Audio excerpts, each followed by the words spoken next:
আল্লাহ তাআলা কোরআনুল কারীমের মধ্যে বলেন, কুল্লু নাফসিন বিমা কাসাবাত রহিনা ইল্লা আসহাবাল ইয়ামিন। আল্লাহ তাআলা বলেন, প্রত্যেকটা মানুষ তার নিজ কর্মের নিকটে দায়বদ্ধ।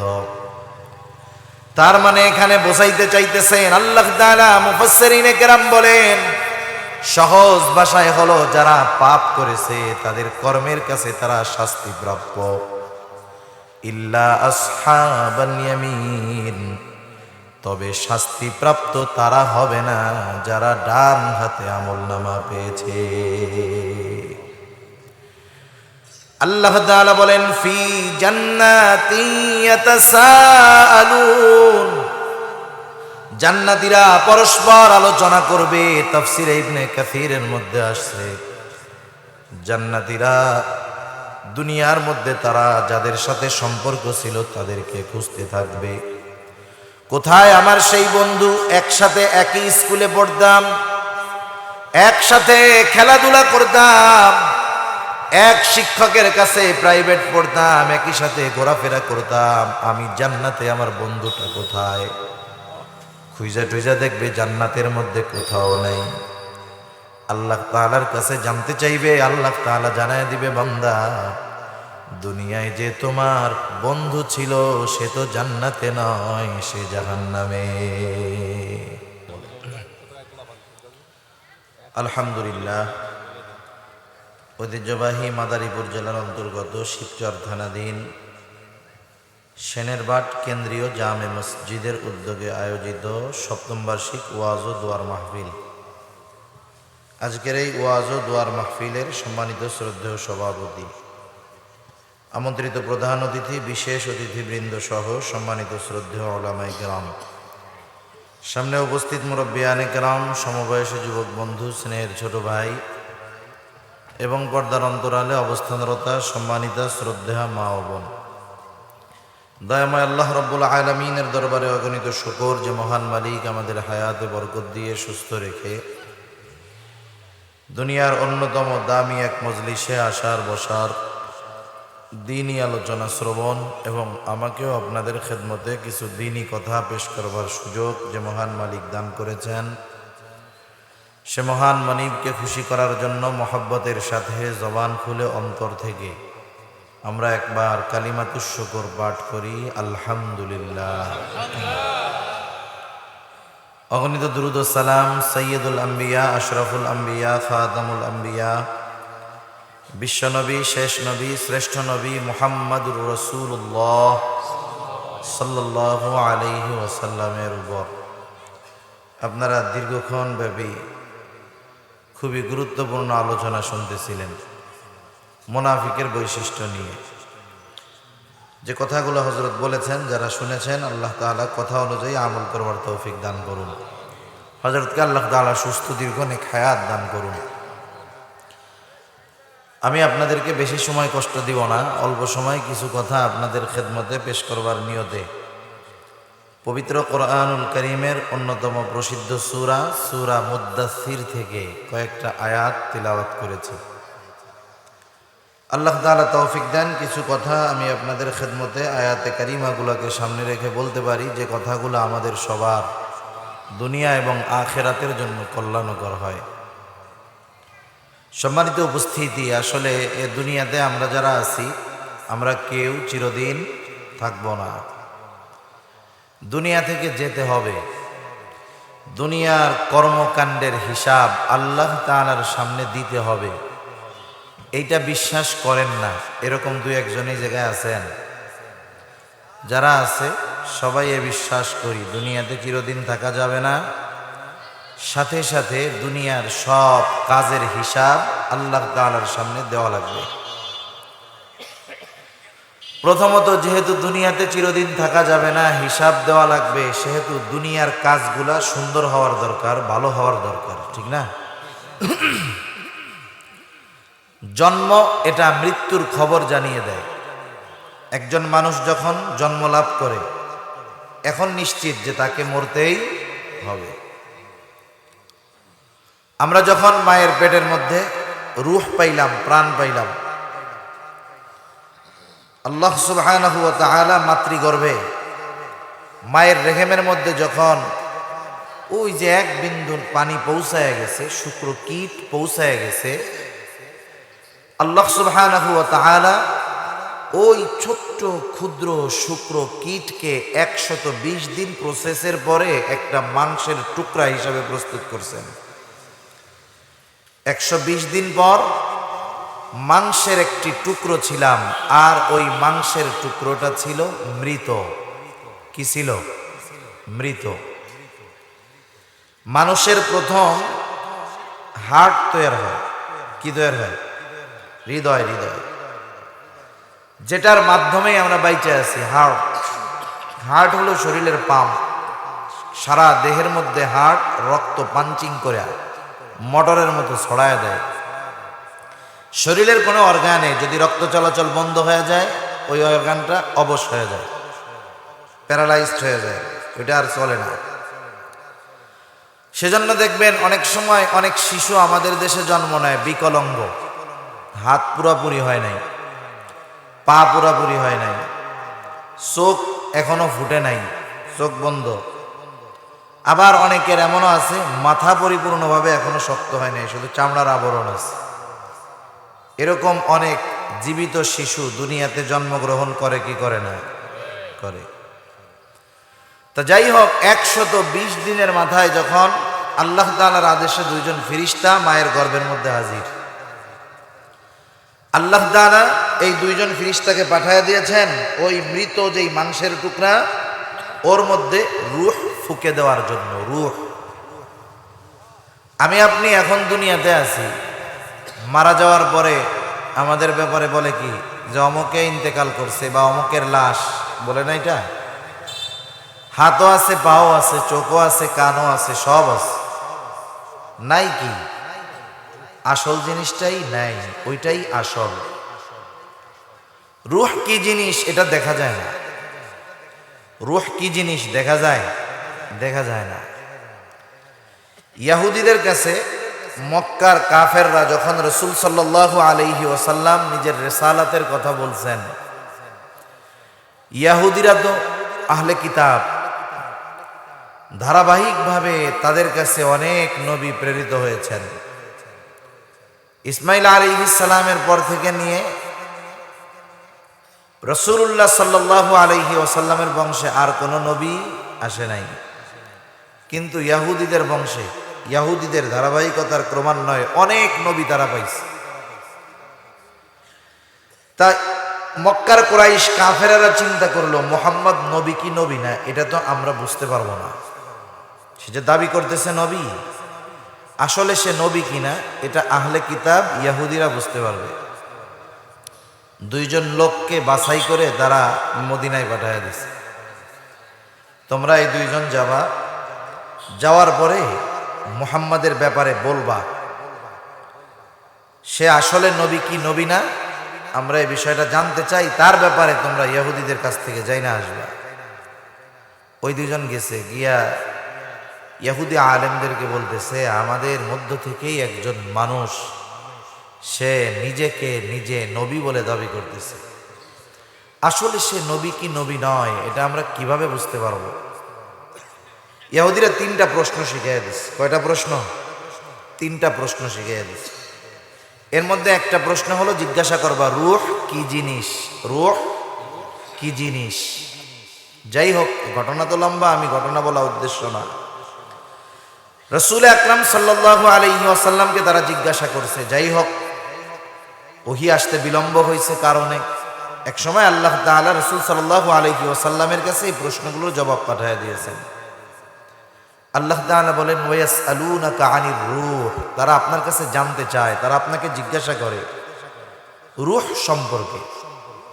আপনি বলে দেন, কুলির রূহু মিন আমরি রব্বি, রূহ এটা হলো আমার রবের একটা আদেশ। সুবহানাল্লাহ। এটা কি দেখা যায় না? এখন যেটা দেখা যায় না সেটা তো মানি না। আমাদের দেশে কিছু জ্ঞানী আছে না এরকম, এরা হলো জ্ঞানী না, এরা হলো জ্ঞান পাপী। যাই হোক, এরা বলে যেটা দেখা যায় সেটা কি দেখা যায় না, সেটা মানি না। দুনিয়ার অনেক কিছু আছে দেখা যায় না, কিন্তু না দেখে বিশ্বাস করতে হয়। আছে না এরকম অনেক কিছু? অনেক কিছু আছে, ব্যথা দেখা যায় না, সুখ দেখা যায় না, আনন্দ দেখা যায় না, অবিশ্বাস করি নাকি? করি না। তা আল্লাহ তাআলা জানেন যে এক ধরনের অতি পণ্ডিত থাকবে যারা এই বিষয়গুলা নিয়ে অতি অধিক ঘাটাঘাটি করবে। সেজন্য আল্লাহ তাআলা এর পর বলে দিলেন, ওমা উতীতুম মিনাল ইলমি ইল্লা কালিলা, তোমাদেরকে অতি সামান্য জ্ঞান দেওয়া হয়েছে। সুবহানাল্লাহ। এখন অতি সামান্য বলতে আবার কি বুঝি, আর এক তাফসীর।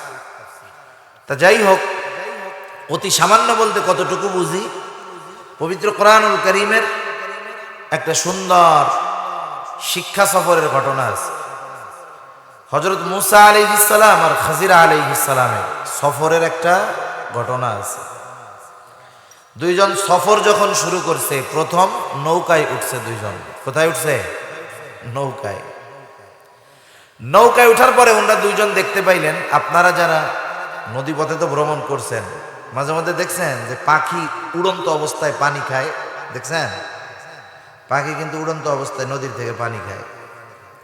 তা একটা পাখি ওনাদের সামনে উড়ন্ত অবস্থায় ওই সমুদ্র থেকে পানি পান করতেছে।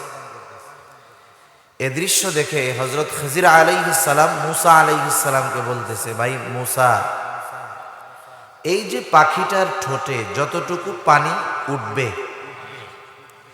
এই পাখিটার ঠোঁটে যতটুকু পানি উঠবে, আল্লাহ তাআলার জ্ঞান যদি হয় এই সমুদ্র পরিমাণ, সমগ্র সৃষ্টির জ্ঞান হলো ওই পাখির ঠোঁটে যতটুকু পানি তার চাইতেও কম। সুবহানাল্লাহ। তাহলে যে জিনিস সম্পর্কে আল্লাহ বললেন যে তোমাদেরকে অতি অল্প জ্ঞান দেওয়া হয়েছে, ওই জিনিস বোঝার জন্য, জানার জন্য, ফাইন্ড আউট করার জন্য সারা দুনিয়ার সব জ্ঞানী মিলে যদি প্রচেষ্টা করে, সে জিনিসের সমাধান করতে পারবে? পারবে না। সব কিছু আল্লাহ তাআলা প্রমাণ দিয়া বা যুক্তির সাথে মিলবে এমন দিয়ে আল্লাহ তাআলা পাঠান নাই। পাঠান নাই কারণ কি? কারণ ঈমানের প্রথম পরিচয় তো সে গায়েবের উপরে ঈমান আনবে। আল্লাযীনা ইউমিনুনা বিল গায়ব। সব কিছু যদি দেখে শুনে বুঝে যুক্তি পরীক্ষা করে বিশ্বাস করতে হয়, তাইলে গায়েবের উপরে আর ঈমান হয় না। সেজন্য কিছু বিষয় আছে যেটার জ্ঞান, যেটার বুঝ আল্লাহ তাআলা তার কাছে রেখে দিয়েছেন, আর আমাদেরকে বলছেন যে এইটা এমন। আমরা জানি না, দেখি না, বুঝি নাই, বিশ্বাস করে নিতে হবে। ঠিক কিনা? তা যাই হোক, কোন কথার থেকে কোন দিক গেলাম আল্লাহই জানে। রূহ থেকে গেলাম, যে রূহ ফুঁকে দিল এসে ফেরেশতা। এইবার ওই মরা মাংসের টুকরাটা জীবিত হয়ে গেল, প্রাণ ফিরে পেল। প্রাণ যেই দিন আমি আপনি মায়ের পেটের মধ্যে এই যে মাংসের বডির মধ্যে রূহ পেয়েছি, ওই দিনটা হলো আমাদের উৎপাদনের দিন। উৎপাদনের দিন। বাজার থেকে যখন বোতল কিনেন, পানির বোতল, বোতলের গায়ে কি লেখা থাকে? একটা থাকে উৎপাদনের তারিখ, আর একটা থাকে মেয়াদ, আর একটা থাকে মূল্য, কোনোটায় থাকে ব্যাচ নাম্বার। 3 বা 4টা জিনিস প্রত্যেকটা প্যাকেটজাত অথবা বোতলজাত দ্রব্যের মধ্যে থাকে। মনে করেন পানির মেয়াদ আছে 31শে ডিসেম্বর 2022 পর্যন্ত। পানির বোতলের মেয়াদ শেষ হয়ে যাওয়ার পরে, যেই পানির বোতলের দাম হাফ লিটার 15 টাকা, মেয়াদ শেষ হওয়ার 1 সপ্তাহ পরে যদি কেউ 5 টাকায় দেয়, ওই পানি আপনি কিনবেন? মেয়াদ শেষ, এটার আর কোনো দাম নাই। তাহলে দেখেন, বোতলের গায়ের উৎপাদনের তারিখ দেখা যায়, মেয়াদও দেখা যায়। ফেরেশতা যখন আসছে, শুধু রূহ আমাদের সাথে মাংসের মধ্যে ঢুকায়া দিছে বিষয়টা এমন নয়, বরং এই রূহ দেহের সাথে থাকবে কতদিন, এটার মেয়াদও সেই দিন নির্ধারিত হয়ে গেছে।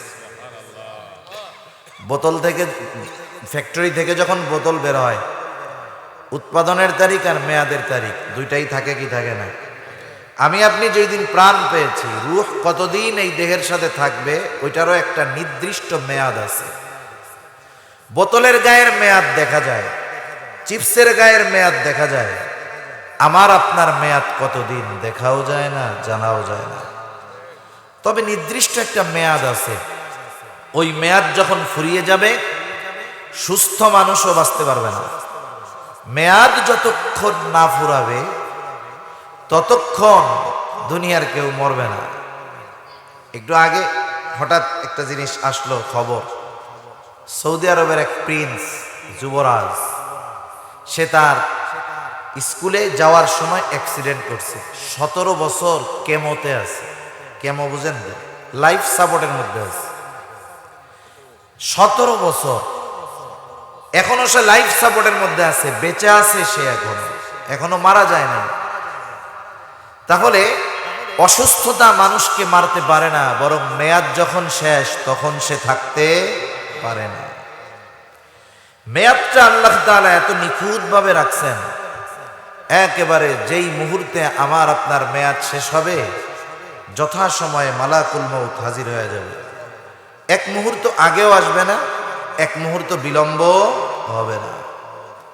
আল্লাহ তাআলা বলেন, ফাইদা জাআ আজালুহুম লা ইস্তাখিরুনা সাআতান ওয়া লা ইস্তাকদিমুন।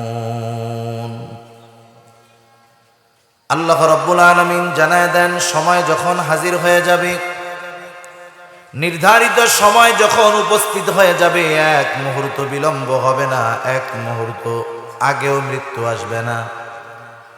যথাসময়ে মালাকুল মউত আমার আপনার কাছে হাজির হয়ে যাবে।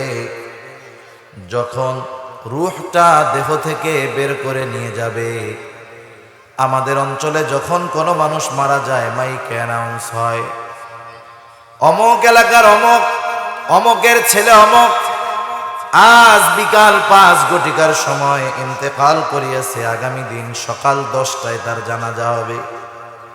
এই ধরনের ঘোষণা আমাদের দেশে প্রায় অঞ্চলেই দেওয়া হয়, বলা হয় ইন্তেকাল করিয়াছে। ইন্তেকাল, ইন্তেকাল শব্দটি হলো আরবি শব্দ।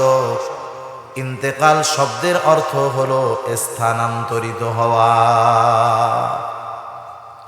মৃত্যুর মাধ্যমে সব কিছু শেষ হয়ে যায় না। নাস্তিকেরা বলে মৃত্যুর মাধ্যমে সব কিছু শেষ, মাটির সাথে আমি পচে গলে মিশে যাব। সেজন্য তাদের স্লোগান হলো, দুনিয়াটা মস্ত বড়, খাও দাও ফুর্তি করো। কিন্তু যার মধ্যে ন্যূনতম ঈমান আছে, আল্লাহর প্রতি বিশ্বাস আছে, আখিরাতের প্রতি বিশ্বাস আছে, তার স্লোগান, তার প্রতিপাদ্য এটা হতে পারে না, তার জীবন ধারণ এমনটা হতে পারে না। বরং যেহেতু কিয়ামতের দিন আল্লাহ তাআলার সামনে তার দুনিয়ার কর্মের হিসাব দেওয়া লাগবে, এই জন্য প্রকৃত মুমিন দুনিয়ার প্রতিটা কাজ খুব ভেবে চিন্তে করে। কারণ সে চিন্তা করে আমার কর্মের হিসাব আল্লাহ তাআলার কাছে দিতে হবে। ইন্তেকাল হয়ে গেল, তার মানে স্থানান্তরিত হলো, ছিল দুনিয়ার জগতে, চলে গেল আরেক জগতে। সাধারণ ভাষায় আমরা বলি কবর জগৎ, কিন্তু এই জগৎটার নাম হলো আলমে বরজখ, লোকচক্ষুর অন্তরালে একটি জগৎ। ওই জগতে দুনিয়ায় কেউ যদি ইমানদার হয়, নেক আমল করে, আলমে বরজখ তার জন্য হয়ে যায় শান্তির জায়গা। কেউ যদি দুনিয়াতে বদআমল করে, আলমে বরজখ তার জন্য হয়ে যায় জাহান্নামের একটা গর্ত। সে দুনিয়ার জগৎ থেকে আলমে বরজখে দীর্ঘদিন অবস্থান করবে। একটা সময় ওইখানের অবস্থান শেষ হয়ে যাবে। এই যে মরার পরে কবরে যে আযাব হয়, শাস্তি হয়, এ ব্যাপারে কোনো সংশয় আছে নাকি? দেখা না গেলে বিশ্বাস করি না। অনেক আধুনিক মুসলমান আছে, মডারেট মুসলিম, আধুনিক মুসলিম যারা, এরা শয়তানরেও বেজার করতে চায় না, আল্লাহরেও বেজার করতে চায় না। বুঝেন নাই? নামাজের সময় খুব ঢেকে ঢুকে নামাজ পড়ে, মার্কেটে গেলে একবারে উদলা হয়ে যায়। আছে না এরকম কিছু? আছে। তো যাই হোক, এইরকম আধুনিক অনেক মুসলিম আছে, যখন কাউকে জিনে আছর করে, প্রভাব ফেলে, জিন আছর করে কাউকে, শয়তান জিনের বদনজরে তার মধ্যে কিছু পরিবর্তন পরিলক্ষিত হয়। আধুনিক মুসলমান বলে, আধুনিক মডারেট মুসলিমরা বলে, আরে জিন টিন আমি বিশ্বাস করি না। এরকম অনেক নামাজি আধুনিক মুসলিম বলে, জিন টিন বিশ্বাস করি না, দেখা যায় না তাই বিশ্বাস করি না। অথচ দেখেন কোরআনুল কারীমের মধ্যে আল্লাহ তাআলা জিনের কথা বলছেন না? বলছেন তো। একটা মানুষ বেঈমান হওয়ার জন্য গোটা কোরআন অস্বীকার করার দরকার নাই, একটা সূরা অস্বীকার করার দরকার নাই, একটা বাক্য অস্বীকার করার দরকার নাই, একটা শব্দ অস্বীকার করার দরকার নাই। কেউ যদি একটা অক্ষর অস্বীকার করে নিঃসন্দেহে সে বেঈমান। জিন শব্দটা কোরআনুল কারীমের মধ্যে আসছে। আল্লাহ তাআলা বলেন, ওয়ামা খালাকাতুল জিন্না ওয়াল ইনসা ইল্লা লিয়াবুদুন। আল্লাহ তাআলা সূরা জিন নামে একটা সূরা নাযিল করেছে। তাহলে কোরআনুল কারীমে তো অনেক অক্ষর আছে যার অর্থ আমাদের জানা নাই। যেমন নুন, এক সূরার শুরুতেই এটা আছে, কফ আছে, সাদ আছে, এর অর্থ আমাদের জানা নাই। এখন বলেন কেউ যদি তাই নুন এই শব্দটা বা এই অক্ষরটা অস্বীকার করে, ঈমান থাকবে? সেজন্য আধুনিক মুসলমান যারা জিন অস্বীকার করে এরা কোরআনের শব্দকে অস্বীকার করে। আর কোরআনের শব্দ অস্বীকার করলে নামাজ কাজ হবে? ওই নামাজে কাজ হবে? হবে না। জিনদের একটা জগৎ আছে, আমাদের মধ্যে যেমন আছে ওদের মধ্যেও আছে। বিবাহ শাদী, আত্মীয় স্বজন সব আছে, কিন্তু ওদের ওই জগৎটা আমরা দেখতে পারি না, দেখা যায় না, বিধায় অস্বীকার করার কোনো সুযোগ নেই। কবরে আলমে বরজখে ভালো কাজ দুনিয়াতে করলে ইমানদার হলে শান্তি পাবে, দেখা যায় না, বিধায় অস্বীকার করার সুযোগ নেই। আলমে বরজখে দুনিয়াতে বদআমল করেছে, শাস্তি হবে, দেখা যায় না, বিধায় অস্বীকার করার কোনো উপায় নেই। তা এই দীর্ঘ সময় আলমে বরজখে থাকতে হবে, ওই সময়টাও এক সময় শেষ হবে। আল্লাহ সুবহানাহু ওয়া তাআলার আদেশে একটা সময় ইসরাফিল আলাইহিস সালাম সিংহার মধ্যে ফুৎকার দিবে।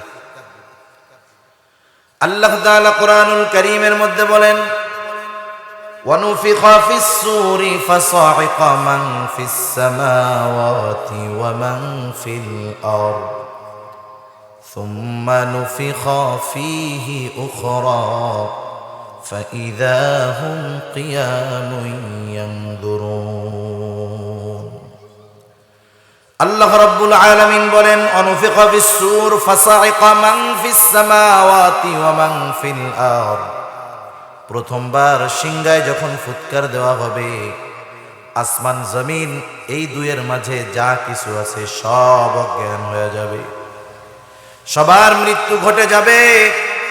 আল্লাহ তাআলার আদেশে দীর্ঘকাল পর হযরত ইসরাফিল আলাইহিস সালাম আবার দ্বিতীয়বার সিংহায় ফুৎকার দিবে। আল্লাহ তাআলা বলেন, সুম্মা নুফিখা ফীহি উখরা ফাইযা হুম কিয়ামুন ইয়ানদুরুন। দ্বিতীয়বার সিংহায় ফুৎকার দেওয়ার পর যাকে যেখানে দাফন করা হয়েছে, যাকে যেখানে কবরস্থ করা হয়েছে, প্রত্যেকের জায়গা থেকে দাঁড়ায়া যাবে। আল্লাহ তাআলা কোরআনুল কারীমের আরেক জায়গায় বলেন, ওয়ানুফিখা ফিস সূরি ফাইযা হুম মিনাল আজদাসি ইলা রাব্বিহিম ইয়ানসিলুন। আল্লাহ তাআলা জানায় দেন, সিংহায় ফুৎকার দেওয়ার পর প্রত্যেকে তার কবর থেকে দাঁড়িয়ে যাবে, উঠে যাবে, ইলা রাব্বিহিম ইয়ানসিলুন, প্রত্যেকে তাদের রবের দিকে ছুটতে থাকবে। তথা কোরআনুল কারীমের মধ্যে যে ইয়াউমুল হাশর, একত্রিতকরণ দিবসের কথা বলা হয়েছে, ইয়াউমুল হিসাব, হিসাব নিকাশের দিবস, প্রতিদান দিবসের কথা আল্লাহ তাআলা বলেছেন। ওই বিচারালয়ের দিকে সব মানুষেরা ছুটতে থাকবে। আল্লাহ রাব্বুল আলামিন প্রত্যেককে তাদের নিজের বিচার করার ক্ষমতা দিয়ে দিবে। কারণ দুনিয়াতে আমি আপনি কোন আমল করেছি, আমার আপনার সব আমলগুলা লিপিবদ্ধ আছে, সংরক্ষিত আছে। আমাদের প্রত্যেকের কাঁধে দুইজন তিনজন ফেরেশতা আমাদের সাথে সর্বদা আছে। ডান কাঁধে একজন, বাম কাঁধে একজন। আল্লাহ তাআলা তাদের ব্যাপারে বলেন, কিরামান কাতিবিনা ইয়ালামুনা মা তাফআলুন। আল্লাহ তাআলা বলেন, সম্মানিত লেখকদ্বয় জানে তোমরা কি আমল করো। ডান কাঁধের ফেরেশতা আমাদের নেক আমলগুলা সংরক্ষণ করে লিখে রাখে, বাম কাঁধের ফেরেশতা আমাদের মন্দ কাজগুলা, গুনার কাজগুলা লিখে রাখে। সাথে সাথে তারা আমাদের কর্মের ব্যাপারে সাক্ষী হয়। ফেরেশতারাও সাক্ষী হয়, বরং আমাদের প্রত্যেকটা কর্মের সবচাইতে বড় সাক্ষী যিনি, তিনি কে? আল্লাহ তাআলা তো সবচাইতে বড় সাক্ষী, এরপরেও আরো কিছু সাক্ষী রাখেন আর কি। তাহলে আমাদের কর্মগুলা লিপিবদ্ধ হচ্ছে। শুধু তাই না, গোটা জিন্দেগিতে আমি আপনি যেই কথাগুলা বলি, কথাগুলা সংরক্ষণ করার জন্য সদা তৎপর একজন ফেরেশতা আছে। আল্লাহ তাআলা বলেন, মা ইয়ালফিযু মিন কওলিন ইল্লা লাদাইহি রাকীবুন আতীদ। সদা তৎপর একজন ফেরেশতা আছে। মা ইয়ালফিযু মিন কওল, জবান থেকে যা নিক্ষেপ করা হয়, যা বলা হয়, ওইটা সংরক্ষণ করার জন্য সদা তৎপর একজন ফেরেশতা আমাদের সাথে আছে। সুবহানাল্লাহ। সুতরাং আমাদের কোনো কর্ম লিপিবদ্ধ হওয়া বাদ যায় না, বরং সব কথা, সব কর্ম এবং কর্মের সাক্ষী সুন্দরভাবে আল্লাহ তাআলার কাছে আছে। এজন্য বুঝে শুনে আমাদের কর্মকাণ্ড করতে হবে, কথাবার্তা বলতে হবে। এই যে আমলনামা, কিয়ামতের দিন আল্লাহ তাআলা প্রত্যেক ব্যক্তির আমলনামার ফাইল তার কাছে পৌঁছায়া দিবে। আল্লাহ রাব্বুল আলামিন জানায়া দেন, আমলনামাগুলা প্রত্যেকের কাছে পৌঁছায়া দেওয়া হবে, আমলনামা ছেড়ে দেওয়া হবে। নেক আমল যারা দুনিয়ায় করেছে তাদের আমলনামাগুলা তাদের ডান হাতের মধ্যে পৌঁছায়া যাবে। যারা দুনিয়াতে বদআমল করেছে, গুনার কাজ করেছে, আমলনামা বাম হাতের মধ্যে পৌঁছায়া যাবে। আল্লাহ তাআলা জানায় দেন, ডান হাতে যারা আমলনামা পাবে তাদের অভিব্যক্তি কেমন হবে। আল্লাহ তাআলা বলেন, ফাআম্মা মান উতিয়া কিতাবাহু বিয়ামিনি ফায়াকুলু হাউম ইকরাউ কিতাবিয়া ইন্নী যানানতু আন্নী মুলাকিন হিসাবিয়া। আল্লাহ রাব্বুল আলামিন জানায় দেন, ডান হাতে যারা আমলনামা পাবে, আনন্দে তারা অন্যান্যদেরকে বলবে, ফায়াকুলু হাউম ইকরাউ কিতাবিয়া, এই যে দেখো আমার কিতাব, আমার আমলনামা, এটা তুমি পড়ো। তার আমলনামা ডান হাতে পেয়েছে, অর্থাৎ তার ফলাফল ভালো। ডান হাতে আমলনামা পাওয়ার কারণ হিসাবে সে বলবে, ইন্নী যানানতু আন্নী মুলাকিন হিসাবিয়া, আমি আল্লাহর তাআলার সাথে হিসাবের মুলাকাত আমাকে হতে হবে, এই ব্যাপারে আমি দৃঢ় ধারণা রাখতাম তথা দৃঢ় বিশ্বাস আমি রাখতাম। আমার কর্মের হিসাব যে আমাকে পরকালে দিতে হবে, এ ব্যাপারে আমি দৃঢ় বিশ্বাস রাখতাম বিধায় দুনিয়াতে ভালো কাজ করতাম। ভালো কাজ করতাম বিধায় আমি আমলনামা পেয়েছি ডান হাতে। আচ্ছা, আমি কয়টা পর্যন্ত করবো আমার একটু বলে দেন। হ্যাঁ, 11টা, ঠিক আছে নাকি? আচ্ছা ভাই, ফাঁকা জায়গাটা পুরো বসলে ভালো। আচ্ছা, আমরা একটু মেহরবানি করে একটু আগে আগে বসে। পেশা হুজুর আসছে না? হ্যাঁ, আলহামদুলিল্লাহ।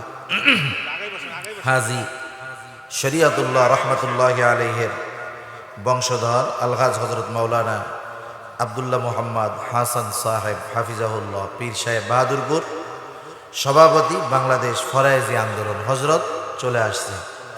আলহামদুলিল্লাহ বলি আমরা সবাই। যাই হোক, ওনাদের ইতিহাস বলতে গেলে তো আর এক ইতিহাস। আল্লাহ সুবহানাহু ওয়া তাআলা ওনার পূর্বপুরুষদের এবং ওনাদের খেদমতগুলোকে আল্লাহ তাআলা কবুল করুক, সবাই বলি আমিন। হুজুর আসবেন যথাসময়, আমরা একটু মেহেরবানি করে আগে আগে বসি। আমি বেশি সময় কষ্ট দিব না আপনাদের, আধা ঘন্টা বা তার একটু বেশি, সর্বোচ্চ 11টা পর্যন্ত। এরপরে হুজুর আসবেন ইনশাআল্লাহ, আমরা একটু আগে আগে বসি। তাহলে ডান হাতে যারা আমলনামা পেল, তারা ডান হাতে আমলনামা পাওয়ার কারণ হিসাবে বলবে যে আমরা দুনিয়াতে এই ব্যাপারে দৃঢ় বিশ্বাস রাখতাম যে আমাদেরকে আমাদের কর্মের হিসাবের মুখোমুখি হওয়া লাগবে, আমাদেরকে হিসাবের সম্মুখীন হওয়া লাগবে। দুনিয়ায় এ ব্যাপারে দৃঢ় বিশ্বাস রাখতাম, এজন্য ভালো কাজ করতাম, বিদায় ডান হাতে আমলনামা পেয়েছি। সুবহানাল্লাহ। আরেক দল বাম হাতে আমলনামা পাবে। বাম হাতে যারা আমলনামা পাবে তাদেরকে সামনাসামনি বাম হাতে আমলনামা দেওয়া হবে, বিষয়টা এমন নয়। বরং বাম হাতটা বুক দিয়ে চিরে পেছন দিকে নেওয়া হবে, বাম হাতের মধ্যে আমলনামা দেওয়া হবে। যারা আমলনামা বাম হাতে পাবে তাদের অভিব্যক্তি কি হবে? আল্লাহ তাআলা বলেন, ওয়া আম্মা মান উতিয়া কিতাবাহু বিশিমালি ফায়াকুলু ইয়া লাইতানি লাম উতা কিতাবিয়া ওয়া লাম আদরি মা হিসাবিয়া। তারা বাম হাতে আমলনামা পেয়ে বলবে, ইয়া লাইতানি লাম উতা কিতাবিয়া, হায় রে আমার দুর্ভোগ, এই কিতাবে আমলনামা যদি আমি না পাইতাম কতই না ভালো হতো। ওয়ালাম আদরি মা হিসাবিয়া, আমি আমার হিসাবের ব্যাপারটা যদি না জানতাম কতই না ভালো হতো। মানুষ যখন অপরাধ করে বুঝে না, কিন্তু মানুষের সামনে যখন তার অপরাধ প্রকাশিত হয়ে যায় তখন সে লজ্জিত হয়, অপমানিত হয়, চিন্তা করে আরে আমার এই অপরাধটা যদি কেউ না জানতো। মানুষে জানে, এটাও যদি আমি না জানতাম তাইলেও তো ভালো হতো। কিয়ামতের দিন বাম হাতে আমলনামা যারা পাবে তারা এরকম বলবে, আমলনামা পড়ার যোগ্যতা আল্লাহ তাআলা প্রত্যেককে দিয়ে দিবেন, প্রত্যেকেই তার দুনিয়ার কর্মগুলা পড়তে পারবে, বুঝতে পারবে। আল্লাহ তাআলা বলবেন, ইকরা কিতাবাকা কাফা বিনাফসিকাল ইয়াওমা আলাইকা হাসিবা। তুমি পড়ো তোমার কিতাব, তোমার নিজের হিসাব নেওয়ার জন্য তুমি যথেষ্ট। সুবহানাল্লাহ। আমরা আগে যখন পরীক্ষা দিতাম স্কুলে ছোটবেলায়, এখন তো মনে হয় খাতা দেয় না। আমাদের সময় যা পাইতাম খাতা সবাইকে দিত, বাড়িতে নেওয়া লাগতো, অভিভাবকের সিগনেচার আনা লাগতো।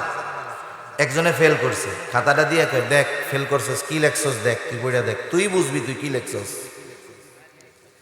আল্লাহ তাআলা বলবে, পড়ো তোমার আমলনামা, তোমার শাস্তি বা তোমার প্রতিদান কি হতে পারে এর হিসাব তুমি নিজেই পারবা দিতে।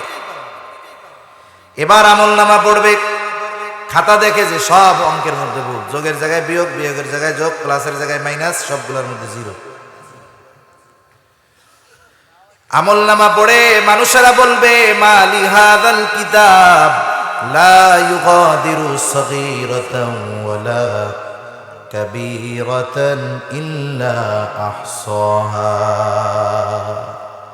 কেমন এক কিতাব, একটা ছোট বড় বিষয়ও বাদ যায় নাই। সুবহানাল্লাহ। এখন বলেন, ডানহাতি যারা তারা তো জান্নাতি, ডানহাতি যারা তারা কি? বাম হাতে আমলনামা যারা পাইল তারা কি? জান্নাতি।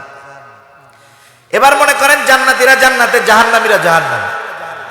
প্রত্যেকটা মানুষ জান্নাতে যাওয়ার আগ পর্যন্ত সকলে পেরেশান থাকবে, চিন্তিত থাকবে। আরে আমাদের নবীজিও চিন্তিত থাকবেন, তবে নিজের জন্য নয়, উম্মতের জন্য। সুবহানাল্লাহ। আর অন্যান্য মানুষ তো চিন্তায় বিভোর থাকবে।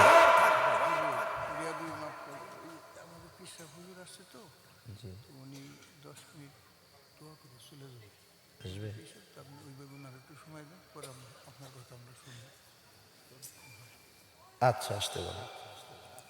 আচ্ছা, আসতেছে, এখনই আসবে। আস্তে আস্তে আসলে আমি কথা ছেড়ে দিচ্ছি। তাহলে দেখেন, প্রত্যেকটা মানুষ কিয়ামতের দিন কি থাকবে? চিন্তিত থাকবে। নবীজিও চিন্তিত থাকবেন, তবে নিজের জন্য নয়, উম্মতের জন্য। সুবহানাল্লাহ। আর প্রত্যেকটা মানুষ সে তো চিন্তিত থাকবেই, কোনো সন্দেহ নাই। জান্নাতীরাও চিন্তিত থাকবে জান্নাতে যাওয়ার আগ পর্যন্ত।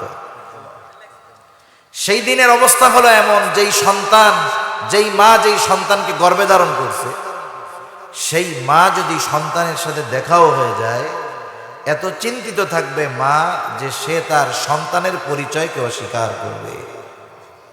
এমন কঠিন এক মুসিবত। আল্লাহ তাআলা বলেন, ইয়াউমা ইয়াফিরুল মারউ মিন আখিহি ওয়া উম্মিহি ওয়া আবিহি ওয়া সাহিবাতিহি ওয়া বানিহি লিকুল্লি ইমরিইম মিনহুম ইয়াউমাইযিন শা'নুন ইউগনি। সেই দিন ভাই তার ভাইয়ের থেকে পলায়ন করবে, পিতা সন্তানের থেকে, সন্তান পিতার থেকে, স্বামী স্ত্রীর থেকে, স্ত্রী স্বামীর থেকে, সন্তানের থেকে পলায়ন করবে। কেউ চাইবে না কারোর সাথে কারো একটু দেখা হয়ে যায়, কারণ চিন্তা করবে যদি দেখা হয়, আমার কাছে যদি কোনো নেকি চায় বসে, তাহলে তো বিপদ। ঠিক কিনা বলেন? তাহলে তো আমাদের বিপদ। এজন্য দেখা হলেও পরিচয়কে কি করবে? অস্বীকার করবে, গোপন রাখবে। ওই কঠিন মুসিবতের সময় জান্নাতীরাও চিন্তিত থাকবে, যখন তারা জান্নাতে যাওয়ার সুসংবাদ প্রাপ্ত হয়ে যাবে তথা জান্নাতে চলে যাবে। আল্লাহ সুবহানাহু ওয়া তাআলা জান্নাতী আর জাহান্নামীদের মধ্যে কথাবার্তার ব্যবস্থা করে দিবেন। সুবহানাল্লাহ। আচ্ছা, আর একটা বিষয় হলো, হুজুর তো আসছেন, মুরব্বী মানুষ, যেহেতু আসছেন, ব্যস্ত মানুষ, অল্প কিছু সময় আপনাদেরকে নিয়ে একটু দোয়া করবে, এরপরে হুজুর চলে যাবেন। এরপরে আমি ইনশাআল্লাহ কিছু সময় আপনাদের সাথে নিয়ে আর একটু কথা বলবো, সমস্যা নেই তো ইনশাআল্লাহ? তাহলে হুজুরকে আনতেছে, নিয়ে আসতেছে।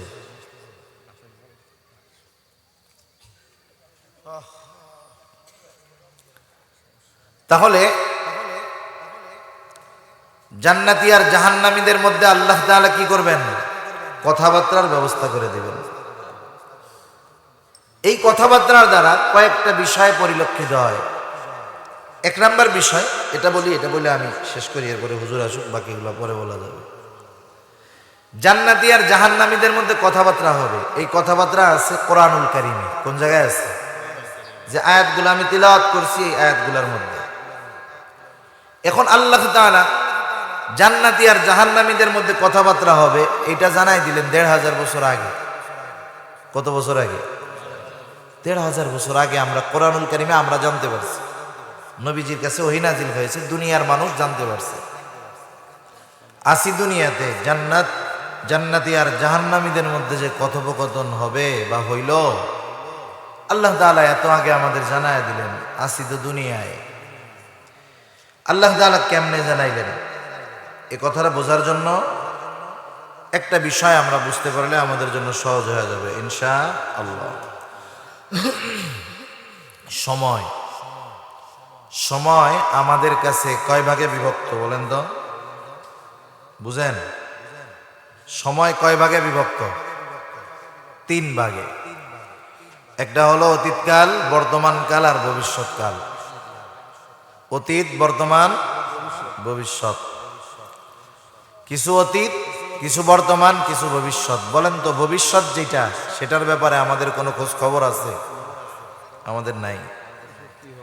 কি হবে না হবে এটা আমি আপনি কেউ জানি না, কিন্তু জানে কে? কেন জানি? জানার কারণ হলো আমাদের কাছে সময় 3 ভাগে বিভক্ত, কিন্তু আল্লাহ তাআলার কাছে সব সময় বর্তমান। সব সময় কি? আমাদের কাছে যেটা ভবিষ্যৎ, আল্লাহ তাআলার কাছে সেটা কি? বর্তমান। সহজ। এটা হলো সহজে বুঝলে ভালো, এর চেয়ে আর সহজ ভাষায় বোঝানোর সিস্টেম নাই, আমার কাছে নাই আর কি। তা যাই হোক, জান্নাতী আর জাহান্নামীদের মধ্যে যেই কথাবার্তা, এটা আমাদের কাছে ভবিষ্যৎ হতে পারে, কিন্তু আল্লাহ তাআলার কাছে এটা কি? বর্তমান। জান্নাতীরা জান্নাতে যাওয়ার পরে তাদের আর কোনো চিন্তা থাকবে না, কারণ জান্নাতে শুধু শান্তি আর শান্তি। সালাম সালাম, শান্তি আর শান্তি। জান্নাতীরা জান্নাতে যাওয়ার পরে দুনিয়াতে যাদের সাথে তাদের পরিচয় ছিল, সম্পর্ক ছিল, সবাইকে জান্নাতীরা খুঁজবে। দুনিয়াতে যাদের সাথে চলাফেরা করত, খেলাধুলা করত, একই প্রতিষ্ঠানে পড়ালেখা করত, এদের সবাইকে জান্নাতীরা কি করবে? খুঁজবে। আল্লাহ তাআলা কোরআনুল কারীমের মধ্যে বলেন, কুল্লু নাফসিন বিমা কাসাবাত রহিনা ইল্লা আসহাবাল ইয়ামিন। আল্লাহ তাআলা বলেন, প্রত্যেকটা মানুষ তার নিজ কর্মের নিকটে দায়বদ্ধ। তার মানে এখানে বোঝাইতে চাইতেছেন আল্লাহ তাআলা, মুফাসসিরিনে কেরাম বলেন, সহজ ভাষায় হলো যারা পাপ করেছে তাদের কর্মের কাছে তারা শাস্তিপ্রাপ্য। ইল্লা আসহাবাল ইয়ামিন, তবে শাস্তিপ্রাপ্ত তারা হবে না যারা ডান হাতে আমলনামা পেয়েছে।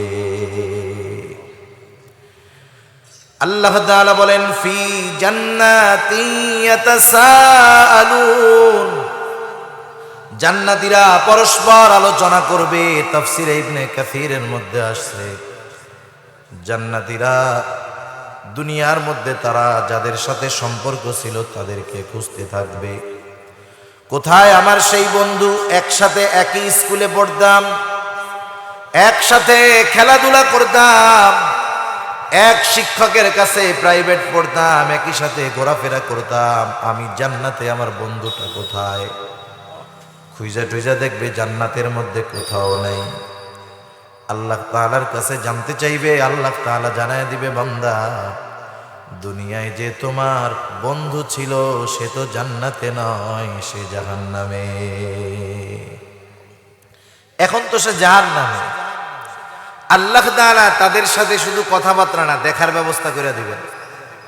জান্নাতীরা জাহান্নামীদের অবস্থা দেখতে পারবে, জাহান্নামীরাও জান্নাতীদের অবস্থা দেখতে পারবে। একসাথে দুইজনে গেছি, চলছি, লেখাপড়া করছি। দুনিয়ার মানুষের স্বাভাবিক খাসলাত যেটা, অভ্যাস যেটা, একই স্কুলে পড়ালেখা করছে, একজন ভালো অবস্থানে আছে আর একজন একেবারে খারাপ অবস্থার মধ্যে আছে। একসাথেই লেখাপড়া করছে, চলাফেরা করছে।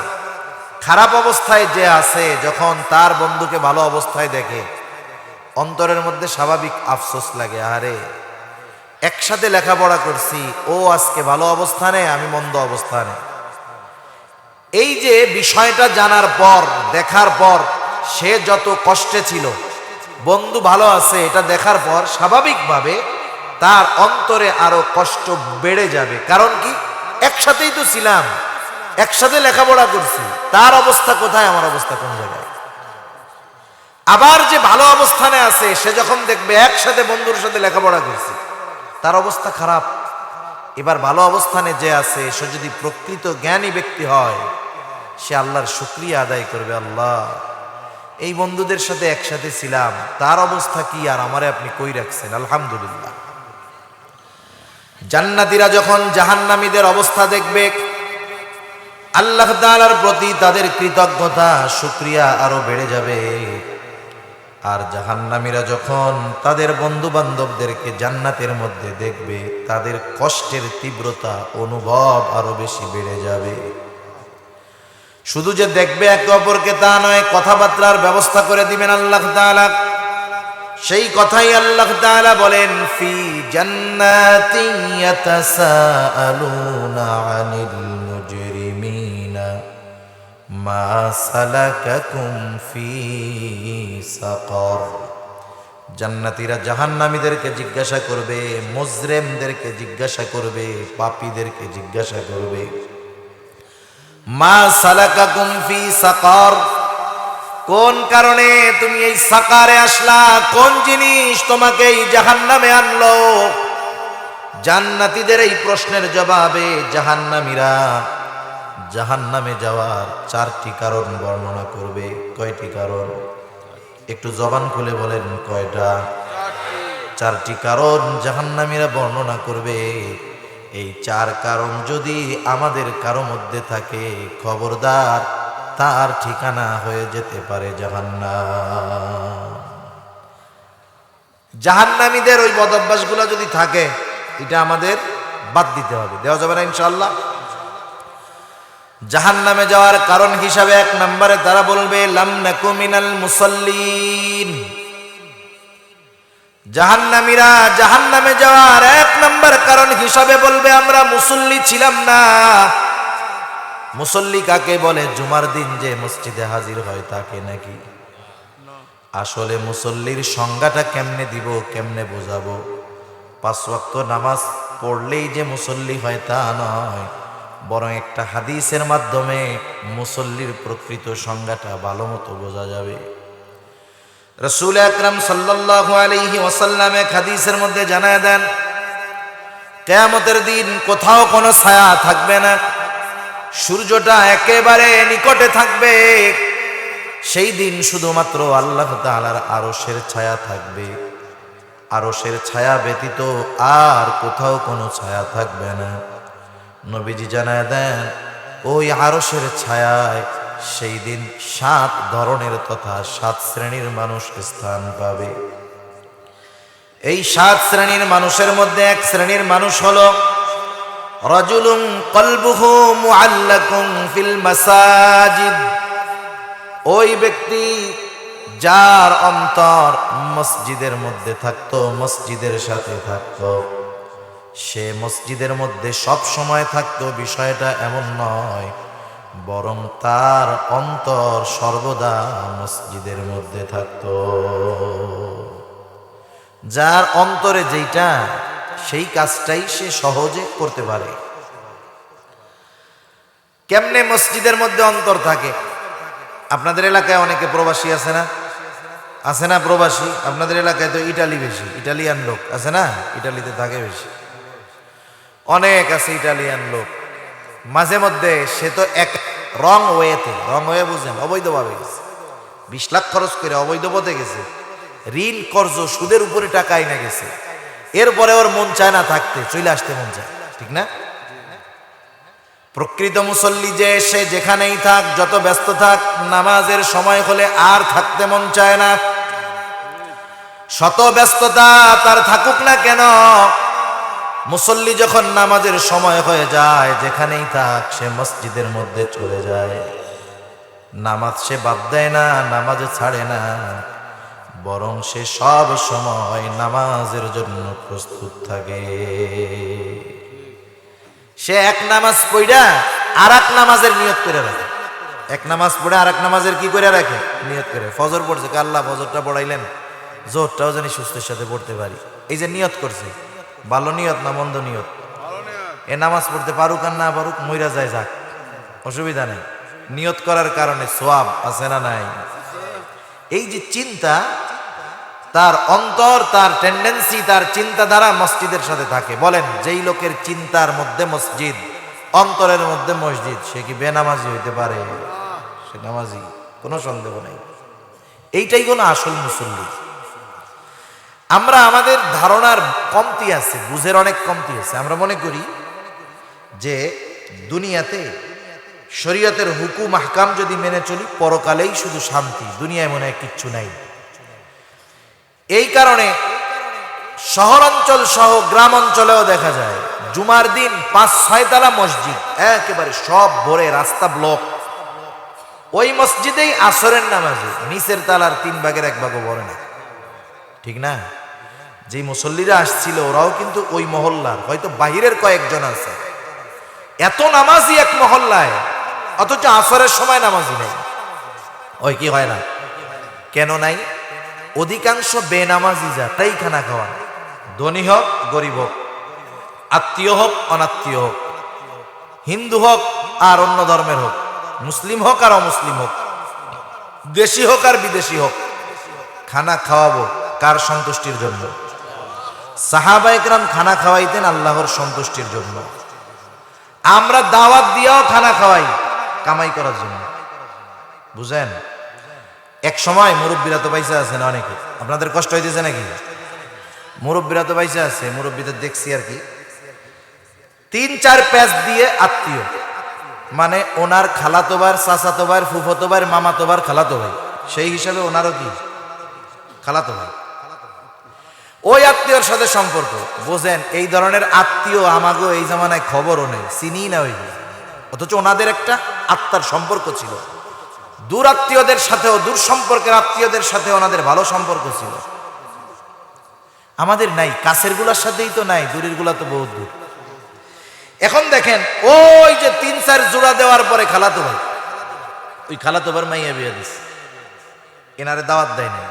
উনি জানতে পারছে যে ওর মেয়েরে বিয়ে দিছে, আমাকে দাওয়াত দেয় নাই, রাগ হয়ে বসে থাকে, ওর সাথে কথা নাই, ওর বাড়ি যাবো না, মাইয়া বিয়ে দিল আমাকে কইলো না। আপন খালাতো ভাই না, কিন্তু 3-4 জোড়া দেওয়ার পরে। এখন দেখেন আগে দাওয়াত না দিলে মানুষ রাগ হইতো যে সে আমারে গুরুত্বপূর্ণ লোক মনে করে না। বিশ্বাস করেন এই জামানায় যদি কেউ আমারে দাওয়াত দেয় আমি টেনশনে পড়ে যাই।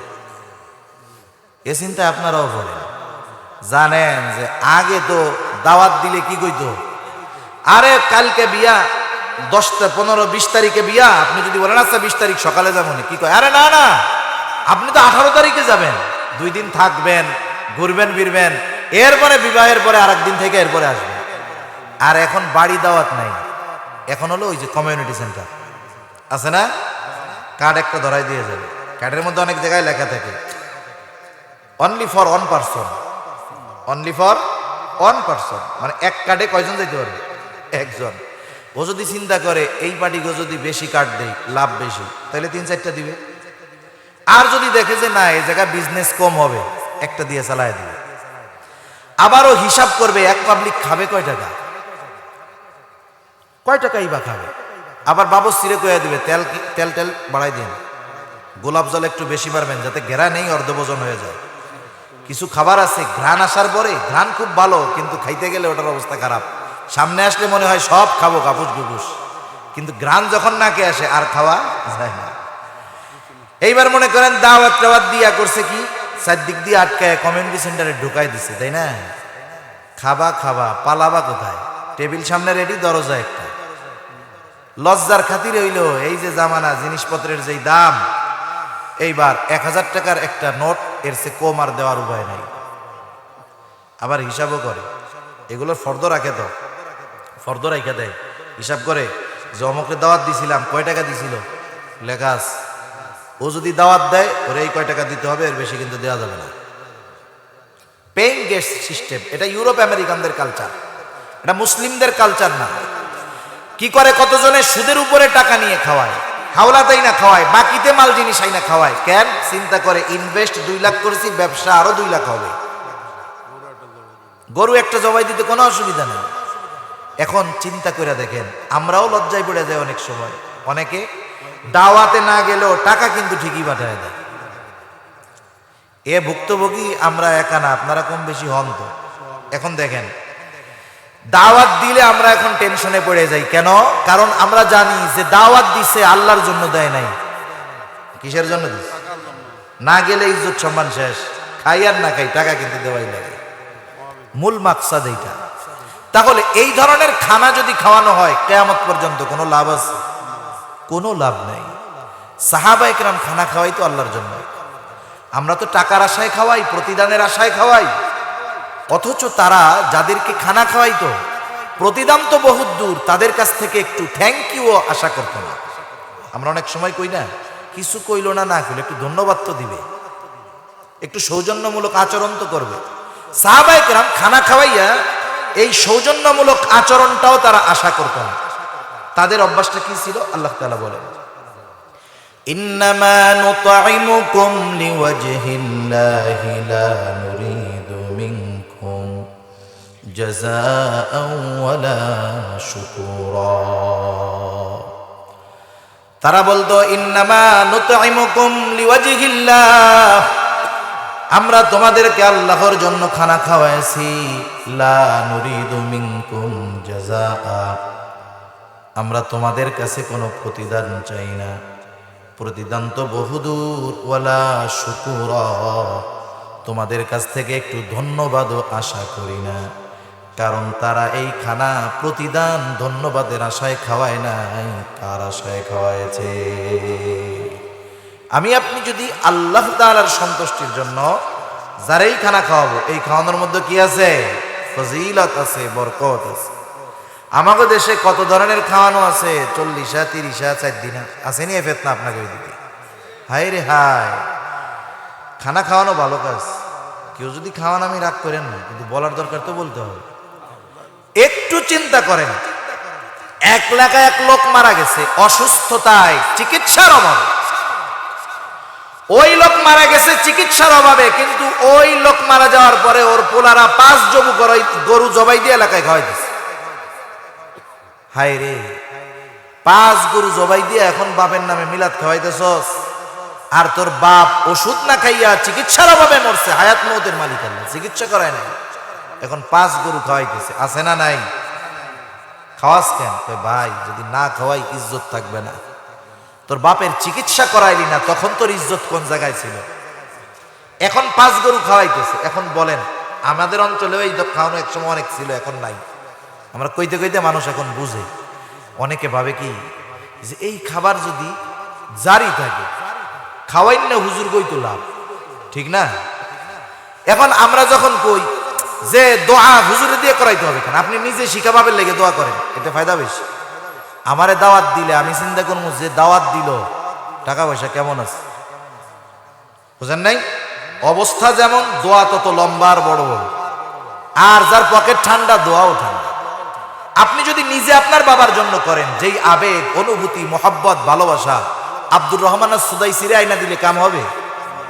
সেজন্য আমরা বলি নিজেরটা নিজে করেন।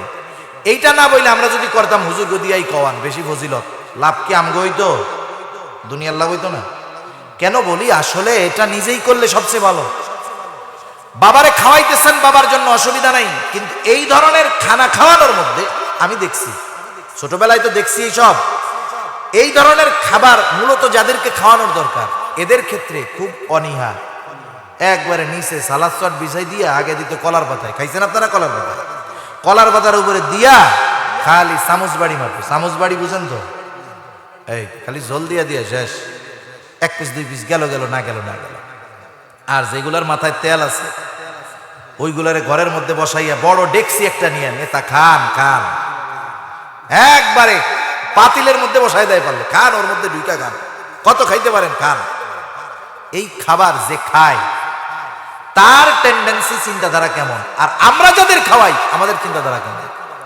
একটা কথার কথা বলি, আপনি যদি আমারে দৈনিক দাওয়াত দিয়া ভালো খাওয়ান, আমি তো ডেলি ভালো খাই, খাইতে খাইতে গরুর গোশ খাই না। আপনি ওই রকম খাওয়াইন না লোকের যদি ডেলি খাওয়ান, ও খেয়ে আলহামদুলিল্লাহ বলার আগে ও খানা কম্পেয়ার করবে। আমি কি চিন্তা করব? কথার কথা, মনে করেন আমি গতকাল ছিলাম অনেক দূর এক জায়গায়, আমি চিন্তা করব ওই জায়গার মুরগির গোস্তটা একটু মজা বেশি, কিন্তু মাদারীপুরের লোকরা এই এলাকার তো একটু ঝাল টাল বেশি খায়, মনে হয় ঝাল হয়েছে বেশি। আপনি এই যে জিয়াফত খাওয়ায় না, আমার দেখা একসাথে এক গলিতে বা এক টেবিলে 5 জন খেয়ে বেরোবে, 5 জনে 5 মত দিবে। একজন বলবে দূর কি রান্না রে, পাক ভালো হয় নাই। আর একজন বলবে গোস্তটা সেদ্ধ হয় নাই। আর একজন বলবে খাওয়াইলো আইডে গুলো খাওয়াইলে ভালো হইতো, হলে একবার ওই যে যেটা আর চলেটা ওইটার জমি দিয়ে খাওয়াইছে। আর একজনে কবে যে ঝাল কম হয়েছে রে, আর একজনে বলবে ঝাল বেশি হয়েছে, আর একজনে কয় লবণ বেশি হয়েছে। এই যে দেখেন, খানা খাওয়ার পরে খাবারের শুকরিয়া আদায় করতে হয়, খাবারের দোষ ত্রুটি ধরা ঠিক না। এখন আমি কথাটা বোঝাচ্ছি কেন, দেখেন, এই যে যারা খাবার খাওয়ার পরে খাবারের বদনাম বলল, সাহেবে দাওয়াত যিনি দাওয়াত দিয়া খাওয়াইছেন, অনেকে আবার বলে দেখ বাটপারি করছে আমাকে লোকে, দাওয়াত দিয়ে আই না ভালো মতো খাওয়াইলো না। এই যে কথাগুলা যদি সাহেবে দাওয়াতের কানে যায়, তার মনে কষ্ট লাগবে কি লাগবে না? এই যে তার গীবত করলো, তো সে দোষ করুক আর না করুক, যদি বইলা থাকে যে আমাকে আইনা বাটপারি করছে, ফাঁকি দিছে, সে যদি সত্যই ফাঁকি দিয়ে থাকে তাইলে গীবত, আর যদি ফাঁকি দিয়ে না থাকে তাহলে তোহমত। কথা বুঝতে পারছেন? অপবাদ। আপনার সারা জীবনের খাওয়ান এক পাল্লায়, একটা গীবতের গোনা এক পাল্লায় রাখলে গীবতের গোনাটা নিঃসন্দেহে ভারী হবে। সেজন্য এই ধরনের খানা খাওয়ানোর মধ্যে আল্লাহর সন্তুষ্টি নাই, বরং অধিকাংশ ক্ষেত্রে লৌকিকতা, মানুষ দেখানোর টেন্ডেন্সি থাকে। না খাওয়ালে মানুষ কি বলবে, না খাওয়ালে কেমনে সমাজে মুখ দেখাবো। সেজন্য কোন কাজ আমার জন্য ভালো এটা নিজে বুঝতে পারে, কিন্তু ওই যে খানা খাওয়ায় কি জন্য? মানুষকে দেখানোর জন্য। দাওয়াত দেয় সম্পদের জন্য। এই ধরনের খানা খাওয়ানোর মধ্যে কোনো ফজিলত নাই। এখন আসেন, যে প্রতিদিন গোশ খাওয়ায় তারে যদি খাওয়াই সে শুকরিয়া আদায় করতে পারবে না, কিন্তু যে সারা জীবনে গোশ খায় না, মাসে একদিন যার পাতিলের মধ্যে গোশত রান্না হয় না, ওই মিসকিনকে যদি একটা বেলা গরুর গোশত খাওয়ানো হয়, ভালো খাওয়ানো হয়, বলেন তো সে খুশি হবে না বেজার হবে? সে ঝাল লবণ দেখবে না, সে দেখবে যে গরুর গোশত খেয়েছে। সেজন্য মিসকিনদের খানা খাওয়াবো। এক নাম্বার, নিজে খানা খাওয়াবো, বেশি সময় নেব না, 10-15 মিনিট সর্বোচ্চ। মিসকিনদের কি করব? খানা খাওয়াবো। এক নাম্বার, নিজে খাওয়াবো। নিজে যদি না পারি, পাশে যদি কেউ থাকে তাকে উৎসাহিত করবো যে আপনি খাওয়ান। পাশে যদি কেউ না থাকে, আমার কাছে যদি কেউ আসে, তারে ফিরাইয়া দিতে হইলে ভালো আচরণের মাধ্যমে ফিরাইয়া দেব ইনশাআল্লাহ। মিসকিনদেরকে খানা না খাওয়াইলে অথবা খানা খাওয়াইতে নিরুৎসাহিত করলে এটা হলো কাফেরদের একটা অভ্যাস। কাফেররা মিসকিনদেরকে কি দেয় না? খানা খাওয়ায় না। সূরা মাউনের শুরুতে কাফেরদের 3টা ত্রুটির কথা আছে। আল্লাহ তাআলা এর মধ্যে একটা জানায় দিয়েছেন, ওয়ালা ইয়াহুদ্দু আলা তুআমিল মিসকিন। আবার দেখেন, যারা মিসকিনদেরকে খানা খাওয়ায় তাদের রিজিক প্রশস্ত হয়, যারা মিসকিনদেরকে খানা খাওয়ায় না তাদের রিজিকের মধ্যে সংকীর্ণতা আসে। সূরাতুল ফাজর, এই সূরার মধ্যে আল্লাহ তাআলা রিজক সংকীর্ণতার 4টি কারণের কথা বলেন। এর মধ্যে একটি কারণ হলো ওয়ালা তাহাদুনা আলা তুআমিল মিসকিন, যে মিসকিনদেরকে তোমরা খানা দাও না, এজন্য তোমাদের রিজিকের সংকীর্ণতা আসে। তাহলে এতটুকু মনে রাখবো, মিসকিনদেরকে খানা না খাওয়ানো এটা জাহান্নামীদের কর্ম, এটা কাফেরদের কর্ম। আর মিসকিনদের খানা খাওয়াইলে পরকালের লাভ, দুনিয়ায়ও রিজিককে প্রশস্ত করে দেন কে? জাহান্নামীরা জাহান্নামে যাওয়ার 3য় কারণ হিসাবে বলবে, ওয়াকুন্না নাখুদু মাআল খায়দিন, আমরা অনর্থক মজলিসের মধ্যে বসতাম, যেই মজলিসগুলার মধ্যে দুনিয়া আখিরাতের কোনো উপকার নাই। এই ধরনের মজলিসগুলাই হলো অনর্থক মজলিস। এখন বলেন তো, চায়ের দোকানে যেই মজলিসগুলা হয়, যেই মিলন মেলা হয়, মিটিং হয়, মজলিস হয়, ওই 4 দোকানের মজলিসে দুনিয়া আখিরাতের কোনো লাভ আছে নাকি? অযথা সময়ের পরে সময় নষ্ট। বুড়া মানুষ ওইভাবে সময় নষ্ট করতেছে, যুবকেরা মোবাইলের মধ্যে সময় নষ্ট করতেছে, ঘন্টার পর ঘন্টা ফেসবুক, ইউটিউব, টুইটার, খেলা দেখা। এই যে অনর্থক মজলিসে বসে সময়ের অপচয়, এটা হয়তো দুনিয়ায় সাময়িক আনন্দদায়ক মনে হচ্ছে, কিন্তু কিয়ামতের দিন এই অনর্থক মজলিসগুলা জাহান্নামে যাওয়ার কারণ হয়ে যাবে। সেজন্য অনর্থক মজলিস থেকে আমরা বেঁচে থাকব। বাজারে গিয়ে আড্ডা দিব না। আচ্ছা, এখনকার মানুষ খুব স্বাস্থ্য সচেতন। মানুষের ঘরবাড়ি যেমন হোক, প্রত্যেকে চায় আমার বাথরুমটা সুপার কোয়ালিটি হবে। ঘরের টাইলস যদি স্কয়ার ফিট 100 টাকা করে কিনে, বাথরুমেরটা 300 টাকা করে কিনে, একবারে সুন্দরভাবে ডেকোরেশন দিয়ে সুন্দরভাবে বাথরুম বানায়। প্রায় জায়গায় এটাই আমরা দেখি। 12 জায়গায় যাইতো, বিভিন্ন জায়গায় মানুষ বসায় না নিয়ে, তখন দেখি তার ঘরের কন্ডিশন যা, তার চাইতে বাথরুমের কন্ডিশন ভালো। এখন বলেন তো, বাথরুম যত বড় হোক, বাথরুমের মধ্যে যত ফ্যাসিলিটি থাক, যতই ডেকোরেশন করুক, ও কি মাঝে মধ্যে ঘুম আসলে বাথরুমের মধ্যে যায় ঘুমায়? হ্যাঁ, কেন? ঘরের চাইতে বাথরুম আরো সুন্দর, ঘুমায় না কেন? বাথরুমে যায় কখন? জরুরত যখন আসে, প্রস্রাব পায়খানা, গোসল করার দরকার হলে যায়। এমন কি কেউ আছে নাকি ও চিন্তা করে ঘরের অবস্থা তো ভালো না, বাথরুমটা খুব ভালো, স্প্রে দিয়া সাজাই টাজায় রাখছি, বাথরুম শেষ, তাতে কি আরো আধা ঘন্টা বাথরুমের মধ্যে বসে থাকে? কেউ থাকে? তাহলে বাথরুম যত কোয়ালিটিফুল হোক না কেন, কাজ শেষ, বাথরুম থেকে চলে আসে। বাজারের বিষয়টা আমাদের এমন হওয়ার দরকার। বাথরুম যত ভালো হোক, প্রয়োজন শেষে যেমন থাকি না, বাজারে যখন যাব প্রয়োজন শেষ চলে আসবে। নাইলে বসলেই বাজারে বাজারি কথা শুরু হবে, এক একজন এক এক রকম কথা বলবে, গিবতের মজলিস জারি হয়ে যাবে, তহমতের মজলিস জারি হয়ে যাবে, একজনের এগাইলে বেরো গেলে। সেজন্য অনর্থক মজলিসগুলা থেকে বাঁচতে হবে, নাইলে এগুলো আমাদের জাহান্নামে যাওয়ার কারণ হতে পারে। এই 3 ত্রুটি যদি কারো মধ্যে থাকে, মুসল্লি না হয়, মিসকিনদেরকে খানা না দেয়, অনর্থক মজলিসের মধ্যে বসে, এই লোকটা যদি মুমিন হয় তাহলে ক্ষণস্থায়ী জাহান্নামী। কিন্তু 4 নম্বর কারণ যদি কারো মধ্যে থাকে, সে হয়ে যাবে চিরস্থায়ী জাহান্নামী। এইবার জাহান্নামীরা তাদের জাহান্নামে যাওয়ার 4 নম্বর কারণ উল্লেখ করে বলবে, ওয়া কুন্না নুকাযযিবু বিয়াউমিদ্দিন। আমরা কিয়ামতের দিনকে কি করতাম? মিথ্যা মনে করতাম, অস্বীকার করতাম, মিথ্যা প্রতিপন্ন করতাম। অথচ কিয়ামতের প্রতি বিশ্বাস এটা ঈমানের 6 ভিত্তির একটি। ঈমানের ভিত্তি কয়টা বলেন তো? 6টা। কয়টা? 6টা। আপনাদের ঘুম আসতেছে? 5টা মিনিট, আর 5 মিনিটও লাগবে না, আমার টার্গেট আছে। যে যাই কোক, আমি আমার গতিতে আছি। ঈমানের ভিত্তি হলো 6টা। আমরা ছোটবেলা মক্তবে পড়ছি। মক্তব আছে আপনাদের এই জায়গায়? মক্তব আছে? মাশাআল্লাহ। আমরা ছোটবেলায় মক্তবে পড়ছি, আমানতু বিল্লাহি ওয়া মালাইকাতিহি ওয়া কুতুবিহি ওয়া রুসুলিহি ওয়াল ইয়াউমিল আখিরি ওয়াল কদরি খাইরিহি ওয়া শাররিহি মিনাল্লাহি তাআলা ওয়াল বাসি বাদাল মাউত। 7টি বাক্য আমরা এই জায়গায় পড়েছি। 5 নম্বরটা ওয়াল ইয়াউমিল আখিরি, আর 7 নম্বরটা হলো ওয়াল বাসি বাদাল মাউত।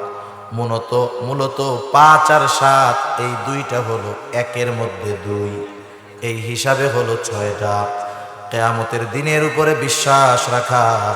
কোনো ব্যক্তি যদি কিয়ামতের দিবসকে অস্বীকার করে, নিঃসন্দেহে সে বেঈমান, তার কোনো আমল দুনিয়ায় কাজে আসবে না। এখন এখানে জি তোমার কাছে লাইন দিয়ে বসে দোয়া আমার কথাটা শেষ করতে দেন, কথা শেষ করতে দেবেন। আজীব অবস্থা। আপনারা মাহফিল তো তবারক খাওয়ানোর জন্য দেন না নাকি? মাহফিল দিয়েছেন, মেহমান আসবে, মেহমানদারি করবেন। আমার কথাটা শেষ করে দেন, আমি বারবার বলতেছি যে 5 মিনিট। তা কিয়ামতের প্রতি বিশ্বাস রাখা, কিসের উপরে?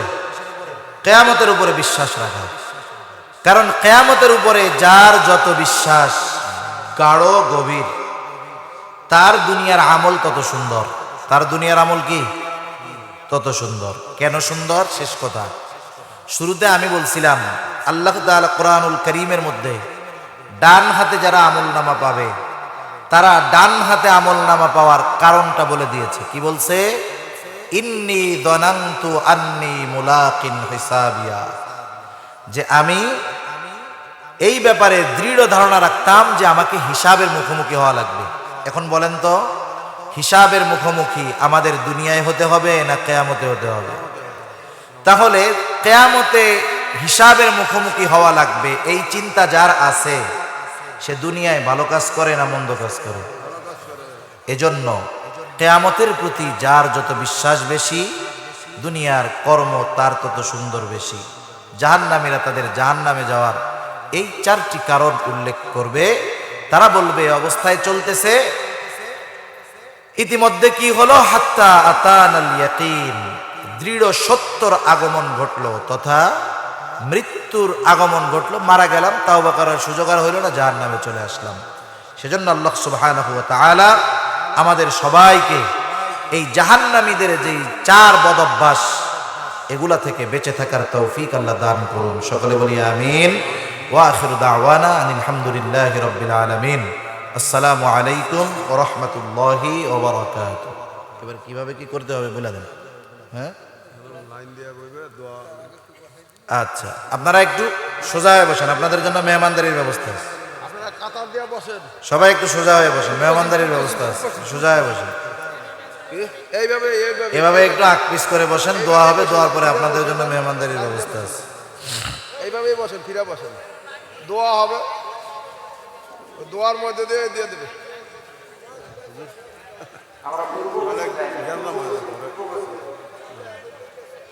মসজিদের ইমাম সাহেব কিন্তু বহু মেহনত। আমরা দুরূদ শরীফ পড়ি। আল্লাহুম্মা সাল্লি আলা মুহাম্মাদ ওয়া আলা আলি মুহাম্মাদ محمد كما صليت على إبراهيم وعلى آل إبراهيم إنك حميد مجيد اللهم بارك على محمد وعلى آل محمد كما باركت على إبراهيم وعلى آل إبراهيم إنك حميد مجيد الحمد لله رب العالمين والعاقبة للمتقين والصلاة والسلام على خير خلقه محمد وعلى آله وأصحابه أجمعين ربنا ظلمنا أنفسنا وإن لم تغفر لنا وترحمنا لنكونن من الخاسرين ربنا آتنا في الدنيا حسنة وفي الآخرة حسنة وقنا عذاب النار وقدامي الله গভীর রাত পর্যন্ত দিনই আলোচনা করার পরে গুনাহমাখা হাত তুলে ধরেছি আল্লাহ আপনি আমাদের প্রত্যেকের বিগত জীবনের সকল কবিরা সগীরা গুনাহগুলো মাফ করে দেন যে যেখান থেকে হাত উঁচু করেছে আল্লাহ সকলের গুনাহগুলো মাফ করে দেন খাস করে আজকের এই মাহফিল আপনি কবুল আর মঞ্জুর করেন আল্লাহ যেই মসজিদের উদ্যোগে মাহফিল মসজিদ খানা আপনি কবুল আর মঞ্জুর করে নেন এই মসজিদের ইমাম মুসল্লি মুয়াজ্জিন সবাইকে কবুল করে নেন আয় আল্লাহ পরিচালনা পর্ষদে যারা আছে সবাইকে কবুল করে নেন এলাকাবাসীকে আপনি কবুল আর মঞ্জুর করে নেন ইয়া রাব্বাল আলামিন এই মাহফিলকে এলাকার হেদায়েতের জরিয়া হিসাবে কবুল করে নেন কিয়ামত পর্যন্ত এই মাহফিল যেন জারি থাকে সেই জিম্মাদারি আল্লাহ আপনি নিয়ে নেন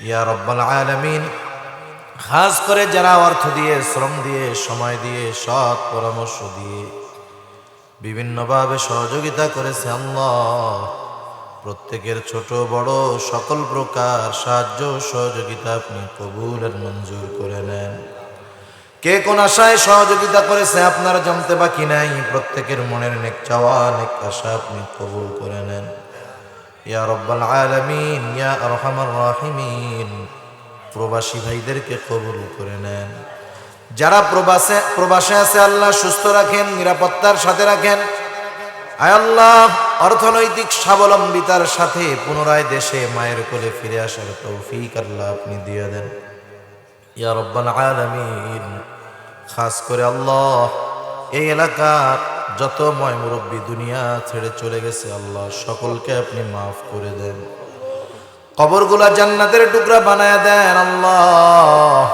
আয় আল্লাহ খাস করে যেই মুরব্বীরা বেঁচে আছে সুস্থ দীর্ঘ নেক হায়াত আপনি দান করেন ইয়া রাব্বাল আলামিন तमाम दुनियार मुसलमानদের জান মাল ইজ্জতকে হেফাজত করেন আল্লাহ আয় আল্লাহ খাস করে আমরা যারা হাত উঁচু করেছি আমাদের মধ্যে হয়তো অনেকের মা নাই অনেকের বাবা নাই অনেকে হয়তো নিজের হাতে ওই মুহাব্বতের মা বাবাকে কবরে শোয়ায় রাখছে আল্লাহ দুনিয়ার অপর প্রান্তে আমেরিকার খবর মুহূর্তের ভিতরে পাওয়াও যায় দেখাও যায় 3 হাত মাটির নিচে মুহাব্বতের মা বাবার কবরের খবর জানাও যায় না দেখাও যায় না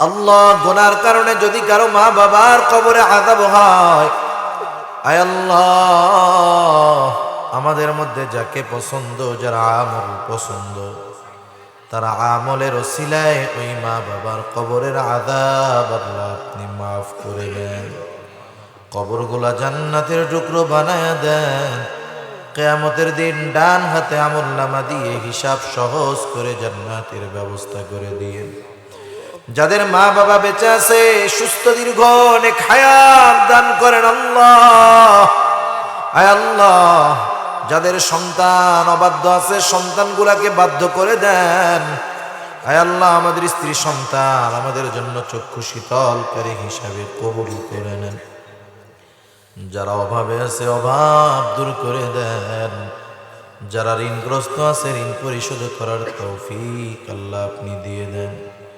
হারাম হালাল বেঁচে চলার তৌফিক দেন আল্লাহ। হালাল রুজি আর নেশানের তৌফিক আপনি দিয়া দেন। যারা বেকার আছে উত্তম হালাল কর্মসংস্থানের ব্যবস্থা করে দেন। ইয়া রব্বাল আলামিন, আমাদের রিজিকের মধ্যে প্রশস্ততা দান করেন আল্লাহ। আল্লাহ, অনেক যুবক আছে, যুবকদেরকে কবুল করে নেন, মুরব্বীদেরকেও কবুল আর মঞ্জুর করে নেন। আয় আল্লাহ, আমাদের সকলকে সকল প্রকার গুনাহ থেকে বেঁচে থাকার তৌফিক ও হিম্মত আল্লাহ আপনি দিয়ে দেন। আয় আল্লাহ, সকল প্রকার ফিতনা থেকে বেঁচে থাকার তৌফিক আল্লাহ আপনি আমাদের দিয়ে দেন। মা বোনদেরকে কবুল করে নেন, পর্দানিশীন বানায় দেন।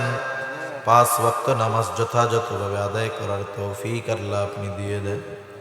আয় আল্লাহ, আমাদের অন্তর আপনি আপনার হাবিবের মোহাব্বত ও আপনার মোহাব্বত দিয়ে ভরপুর করে দেন। আয় আল্লাহ, আমাদের প্রকৃত মুসল্লি হওয়ার তৌফিক দিয়ে দেন। আয় আল্লাহ, বেনামাজিদেরকে নামাজি বানায় দেন। সুন্নাতবিহীন মানুষগুলোকে আপনি সুন্নাতওয়ালা বানায় দেন। আমাদের প্রত্যেককে জীবনে কমপক্ষে একবার হলেও মক্কা মদিনা জিয়ারত করার তৌফিক আল্লাহ আপনি দিয়েন। যারা একবার গেছে তাদেরকেও বারবার যাওয়ার তৌফিক আল্লাহ আপনি দেন। কার মনে কি চাওয়া জানি না, সকলের মনের অনেক চাওয়া অনেক আশা আপনি কবুল করে নেন। আমাদেরকে সকল প্রকার কল্যাণ দেন, সকল প্রকার কল্যাণ থেকে আমাদের হেফাজত করেন। সিরাতে মুস্তাকিমের উপরে অটল রাখেন আল্লাহ। আয় আল্লাহ, জীবনের অন্তিম মুহূর্তে যখন মালাকুল মউত মৃত্যুর পয়গাম নিয়ে হাজির হয়ে যাবে, আমাদের প্রত্যেকের জবানে আপনি তাওহীদের কালিমা নসিব করে দিন। ইহদিনাস সিরাতাল মুস্তাকিম, ইহদিনাস সিরাতাল মুস্তাকিম, সিরাতাল লাযীনা আন'আমতা আলাইহিম গায়রিল মাগদুবি আলাইহিম ওয়ালাদ-দাল্লিন। আল্লাহুম্মা ইন্না নাউযু বিকা মিনাল হাম্মি ওয়াল হাযান والعجز والكسل والجبن والبخل وضلع الدين وغلبة الرجال. ربنا هب لنا من أزواجنا وذرياتنا قرة أعين وجعلنا للمتقين إماما. رب ارحمهما كما ربياني صغيرا. رب ارحمهما كما ربياني صغيرا. وصلى الله تعالى على خير خلقه محمد وعلى آله وأصحابه أجمعين. آمين برحمتك يا أرحم الراحمين. سبحانك اللهم وبحمدك.